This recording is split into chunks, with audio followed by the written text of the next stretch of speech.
சிம்புவுடன் இணைந்து மீண்டும் பணியாற்றுவதில் தனக்கு எந்தவித வருத்தமும் இல்லை என்று அனிருத் கூறியிருக்கின்றார். கடந்த ஆண்டு வெளியான பி பாடல் சிம்பு அனிருத் 2 பேரின் திரை வாழ்க்கையிலும் மிகுந்த சங்கடங்களை ஏற்படுத்தியது. மிகுந்த பரபரப்பை ஏற்படுத்திய இந்த விவகாரத்தில் முதல் முறையாக சிம்பு காவல் நிலையத்திற்கு நேரில் சென்று பிரச்சனையை சற்று தனி செய்தார். கடந்த ஆண்டின் இறுதியில் வெளியான பி பாடல் சிம்பு அனிருத் இருவரின் திரை வாழ்க்கையையும் கேள்விக்குறியாக மாற்றியது. இதில் தனக்கு எந்தவித சம்பந்தமும் இல்லை என்று அனிருத் கோவை காவல் நிலையம் சென்று நள்ளிரவில் விளக்கமளித்து வந்தார். நீதிமன்றத்தில் ஏகப்பட்ட முன்ஜாமீன்களை பெற்ற சிம்பு ஒரு வழியாக கோவை காவல் நிலையம் சென்று கடந்த மாதம் விளக்கமளித்தார். மேலும் இந்த விவகாரத்தில் அனிருத்திற்கு எந்தவித தொடர்பும் இல்லை என்று கூறி தானே முழு பொறுப்பையும் ஏற்றார் சிம்பு. இந்த விவகாரத்திற்கு பின்பு மீண்டும் சிம்பு அனிருத் இணைந்து பணிபுரியும் சூழல் வருமா என்ற கேள்வி பலரின் மனதிலும் எழுந்தது. தற்போது இந்த கேள்விக்கான பதிலை அனிருத் கூறியிருக்கின்றார்.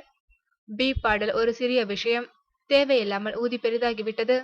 எனக்கும் அந்த பாடலுக்கும் எந்தவித தொடர்பும் இல்லை என நான் கோயமுத்தூர் காவல் நிலையத்திலும் கடிதம் கொடுத்து விட்டேன். இதனால் ஏன் நான் சிம்புவுடன் இணைந்து பணியாற்றாமல் இருக்கப் போகின்றேன்? உண்மையை சொன்னால் நாங்கள் இருவரும் இணைந்து மீண்டும் வேலை செய்தால் என்ன தரப்போகிறோம் என்பதில் கண்டிப்பாக மக்கள் ஆர்வம் காட்டுவார்கள் என்று அனிருத் தெரிவித்திருக்கின்றார்.